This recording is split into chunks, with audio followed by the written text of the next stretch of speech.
Hey, Dr. Carole Holland here. Welcome to another great episode of Covered in It, which is my favorite topic to talk about. What we're covered in today, actually clean because I'm giving you the podcast. I haven't been touching it. Well, I did touch some horses, but I stayed clean this morning.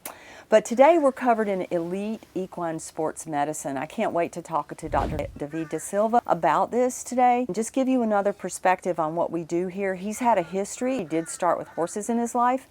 But you know, elite sports medicine is something that is such a wonderful profession. It kind of mirrors like football players, baseball players.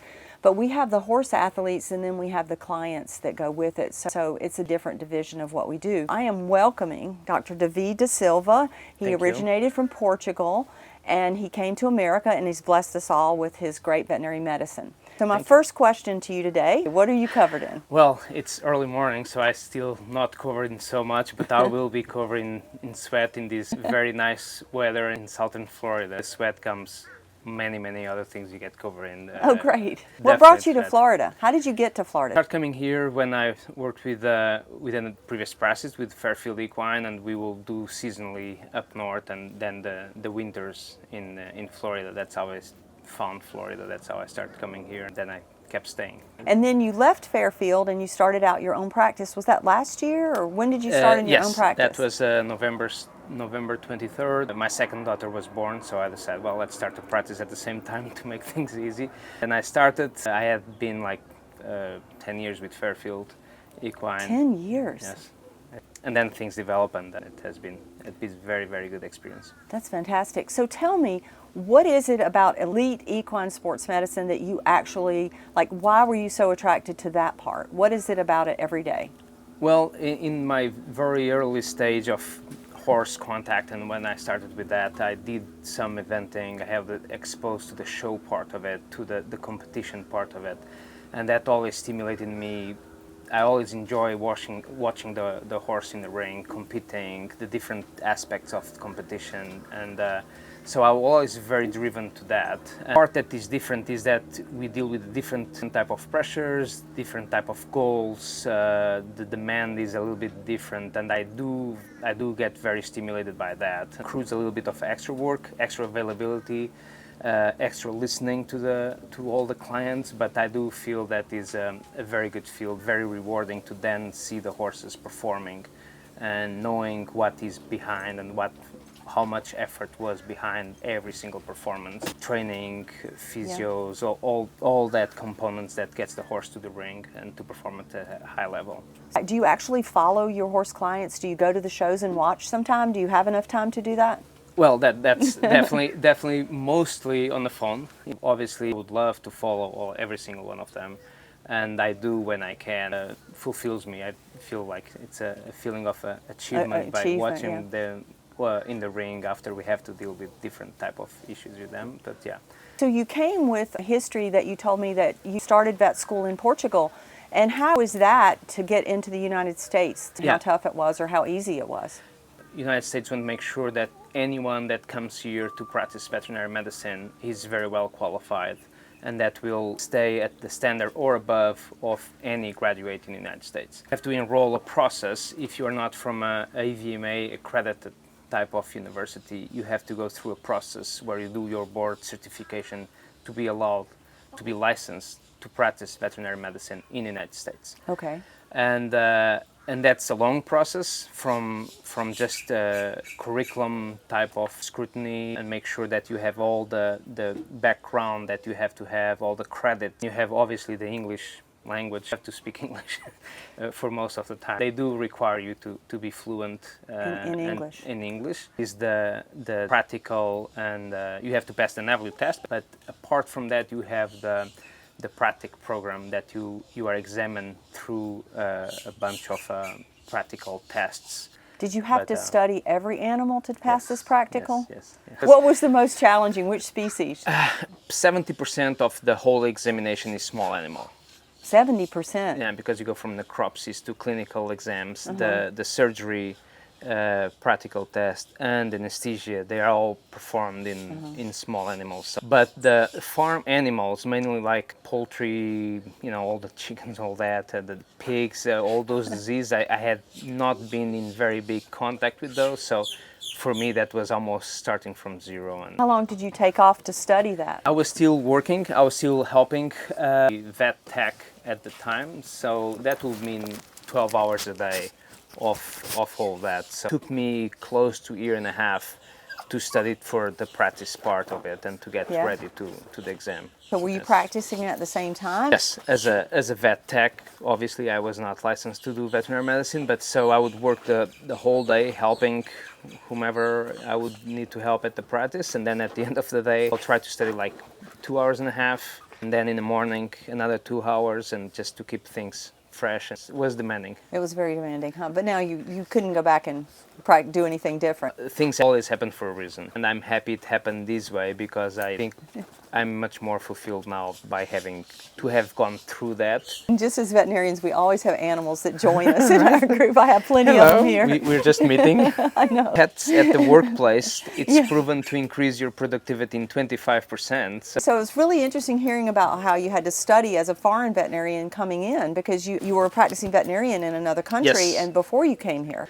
When I finished my studies in Portugal, I did an Erasmus program in Barcelona, some other externships in Belgium and Holland. And my first job was actually Angola in Africa. And I would do a little bit of wherever would come through the door. Changed a lot of perspectives, so you have to be very creative. From surgery with no electricity, and they are holding flashlights for you to be able to finish your suture, a type of monitoring anesthesia. It just makes you creative and make you find ways to achieve and to try to help wherever animal is in front of you. That adaptability maybe advanced you through to how adaptability is in equine sports medicine now, because I think there's some challenges involved with flexibility and stuff like that. Definitely agree. It's different environment, but the way that you think outside of the box, that you have to create options, and that you have to have those options, otherwise you're not going to be successful. And I think it relates very much to those early stage where you just different things but the same mindset. I know personally in your personal life you are married to a very famous rider. And you have developed a pretty good, strong personal life here with your new daughter, 2 years old. 2 years old. So what are the challenges of being a very busy veterinarian? What would you say is the number one challenge right now in your life? Well, biggest challenge availability is time. Being for personal, family, client, it doesn't stretch, right? The 24 hours can't get any bigger. So that is definitely a challenge.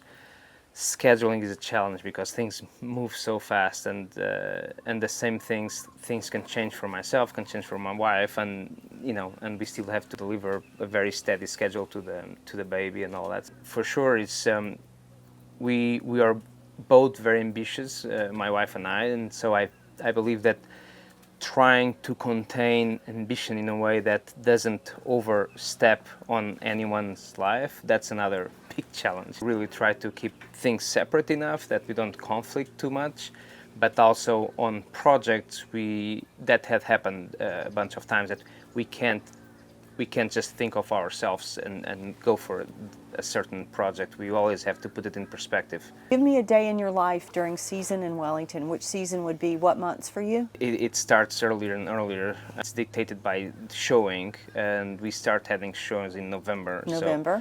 Till April, depending on the year, depending on what event is happening during the summer. You're in Wellington, November to April. So At what's least. a day in your life there? I start at 5. I really push myself to do some sort of mental reset, exercise type of thing, even if it's just a podcast, some news, go for a walk, running, some sort of physical type of maintenance. Okay. And usually at 5:30 I will start. I do have to have a lot of connection with Europe, so that's perfect prime time to talk to them, because everyone else here is still not asleep. Function. It's when I talk to them, review x-rays, or ask for this or that on pre-purchase or wherever it's happening on consulting with Europe. Had to office to where the clinic is based around 7, get everything ready at 7:30, out of the door, and start looking at horses 7:45, 8 a.m. until 6 p.m. I try to get out of the field around 4 p.m. so I can have a little bit of time to calmly go over all performance examinations, all what I did during the day, talk Okay. to clients. So you can end by 4:30. That's pretty good. In the field. In the Yeah, field. After April, you mentioned the season is November to April. Mm-hmm. Give us a day in the life when you go. Where do you go? How do you schedule? So the latest years, I started thinking of having horses in my program, or me in the horses program per se, and decided to try to follow them so everything stays very consistent and we don't really change much on the horses environment. We'll have to go to Massachusetts, Connecticut, New York, Seattle, Denver. How do you get there? Exactly. Usually I do a week in some other place, then a week in Florida, and back and forth. I travel by plane, commercial. We couldn't. It has to be commercial, and I take 3 suitcases with my injectables, all your equipment, all my equipment, the ultrasound, X-ray as a carry-on when I go on a plane, and then I rent a car and I just go to the farm. You have a technician with you everywhere you go? Depending on the barns, some of the barns, the grooms and the trainers are so used to the vet work that they help me, and they give me a very good hand, and I don't need to bring a technician with me. Most of the times I try to bring a veterinarian associate who will be my right hand per se and help me with all the record keeping. Where's your central office throughout all the summer when you travel? Still here. So you have a central office, but you just start going to all the places. Exactly. Do you try to form a schedule, or are you like spontaneous a lot of times? Well, that's where things change with high performance. Usually all the shows happen at the same time, so all these people want to go to the same show at the same time. In the winter, that's kind of easier to do. I try to establish days or mornings to each big barn, so I know where I go every single week. During the summer, I try to establish a little bit like once a month to one place, on and off, to come here to Wellington, because I still have a lot of clients here in Wellington. In the summer. So the logistics of actually carrying all of your drugs and your equipment and stuff can be challenging. Like, do the airlines ever give you any trouble? Do you lose things or not? So far, has been okay. Who do you fly with? Delta. They do make it easier for me. Yeah. They has been very, very reliable on getting my luggage, because that's extremely important. All the luggage are tagged, and I know where every bag is. The biggest challenge is when you have horses all over the United States that will go to the same, like Europe or something, and all of them require the same type of help. That's where it gets a little bit more stressful, and that's where I would have to be flexible enough that I would have to change schedules. So you may end up one day, somebody said, "Hey, David, come to Europe." So you may have to change your flight. Yes. And how do you work that in your schedule? You just have to be flexible. Definitely that stress, even more if you then put that together with family life, with baby, with wife and all that. We as a family have to be very aware of what happens, and the same way I am with my wife when she has to travel, because she does. It's not really optional. Change things around, be very flexible to each other, and just make that happen. With clients, obviously we have to have a very good relationship. That's crucial. Nowadays, if they trust you with their horses, you trust with all their careers, because part of their careers, it depends on you. If they trust with all that, which I truly appreciate, I think there is also trust to say, hey, let's try to do this some other way, because it's impossible for me to be there physically. So right. Let me get this person that I trust that is there. They can look at the horse, we can consult, we can chat, we can get it done, and that's the most efficient way to really try to cover. And if I have to jump on a plane, well, then I do, and if I can, I don't mind at all. What I just heard about you is really what I like is the community of veterinarians. You said you find a veterinarian that you trust in the area. How do you establish that? I think that's fantastic. I do feel that as veterinarians, we still have very, very good ethics. Even with each other, we still respect each other. In the long term, when we go to places a bunch of times, you start having interactions with one person or other, and like everything in life, there is some persons that you connect better, that have more of the same type of thoughts, or that's how I establish connection. A connection already Usually preset, it comes naturally, or the person that the barn was using there. In Europe sometimes gets a bit more challenging because language, pre-purchase and all that. That is a barrier that usually I can easily overcome. Being from Portugal, you speak Spanish, that's a country next door. Most of the people speaks English, so that makes it easier. But then to know the clinics and the vets, and it's open to share and to talk and to talk on the phone. So your business is very much international then. So you have a foundation of competing horses that are international, competing horses that are in the United States, and your business is just all over. Has that put extra stress on you? Yes. Well, you go day by day. I like goals. Day by so, day. Okay. I like goals, meaning you have to prioritize, that's for sure. If you have these, horses that are on a short list for the Olympics, well, then that will be my focus on in the summer. It's like a triage somewhat. Exactly. Yeah. And okay. the ones that are not so urgent, we will get to them. It's actually well taken by the clients. So that's a different type of practice rather than when you stay in one place and the triage is the colic. Or the triage, now your triage is elite sports horses that are in a competition that need you. So that's very interesting. Did you think you would do this before you got into vet school? No, honestly, I didn't. What kind of vet did you think you wanted to be when you were young? Well, I always wanted something to do with sport horses, something to do with horses going to the ring. But I applied for a bunch of these farrier courses because I really like podiatry, farriery stuff. So, it could have gone that way, almost went that way. But then I knew that I would want something to do with an active competing horse. I knew I was not a full person for sure. Things I knew I did not want to, and then it kind of just kept going in the direction of the sport horse and ended up being like that. You evolved into sports medicine and where it took definitely. you. You kind of wanted to go in this direction, and how old were you when you decided? It was right after, so when I came to the States, I was exposed to a little bit of all that with Rick Mitchell. At Fairfield Equine. At Fairfield Equine, and that's where kind of so well, this is definitely I don't mind going on a colic, getting that adrenaline and trying to help, be creative in a field to help the horse. But when I start seeing and being more exposed to that performance, get the horse to the show, that's what started captivating me and me wanting to follow that. So that was probably like 7 years ago that I started deciding like this is where I want to aim to. So going back to a day in your life, how many vehicles do you have that you work out of locally? We have two now. You have two? Do you have another veterinarian with you now? Yes. Okay. So what is one thing in your truck that you can't live without? Ultrasound. You can't live without your ultrasound. Yes, it's like the baby. For most of the things, I feel I rely a lot on it, and I like to have it. It will be the thing that if I go someplace and I don't have, probably the thing that I'll feel more of the need for diagnosis. So you carry it on the plane and it's in your backpack. Yes. So what is one thing not medical in your truck that you can't live without?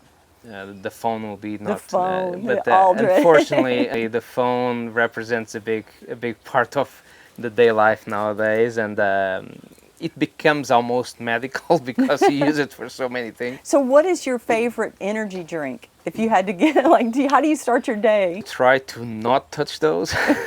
That's a good thing. In Wellington, it's hot, it gets humid, so we dehydrate so easily that I start noticing if I really do great on forcing myself to eat and drink, I will last much better through the day, and I will get to the end of the day not so tired, not so exhausted. And definitely liquid IV. Liquid IV, you put it in water. I just dump one of those powders in water. So tell us, after the IV, and if you get up in the morning, what is your uniform? What do you feel like in this practice, elite sports medicine, maybe compared to a different job you might have had? I want something that, obviously, image is important. I want people to understand that I take my job very seriously, very professional, that I try to be very tidy, at least, to cause a good impression when someone sees you, or at least I try. And then something practical, trying to make some sort of combination of khaki, something that is of very easy use for these parts. And I know it's Yeah. an interesting question for a guy, but with girls we think about it. But I like to hear that you have a certain, image and uniform that you like to wear. Yeah, It's yes, good. because I feel like the same with vehicles. I do feel that if a client gets to your vehicle and if it's not well taken care, it's in bad condition, I think that reflects some of you in that. And if they don't care for yourself, you don't care for your clothes, why would it be different? I think people transpose that very much to the care of the horse.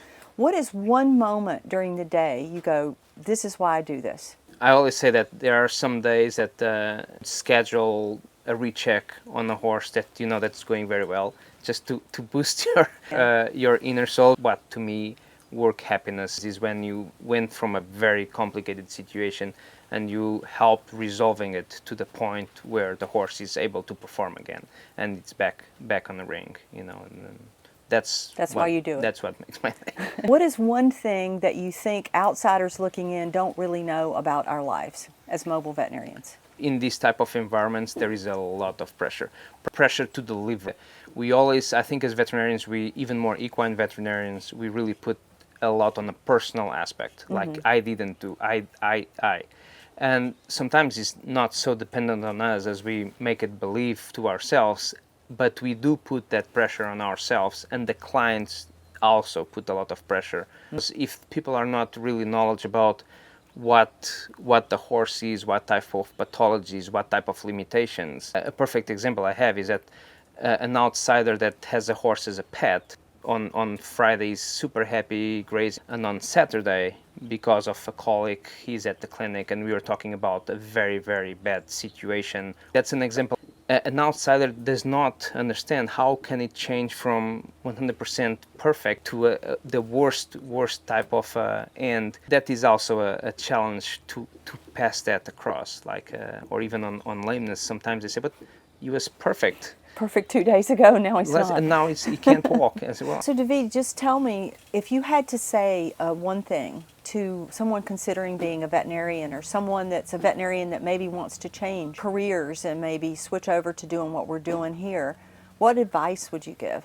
I say for sure to give it a try. You get to join a good practice. I think it will be easier for someone that wants to see how it is, or for someone that is starting to join a practice, to join a group, join someone that they can lean on, that they can learn from. Also, I do feel things are changing considerably to a point where work environment is so much more pleasant that you can enjoy much more. It's lighter. There is not that old-fashioned way of approaching everything that to a new person, meaning being a little bit rough or the clients pushing you too much. If you are a young veterinarian that is trying to understand what do I want from veterinary medicine, I do feel it's definitely worth trying to get to a group, visit a vet practice, a big one or a smaller one, see what you like.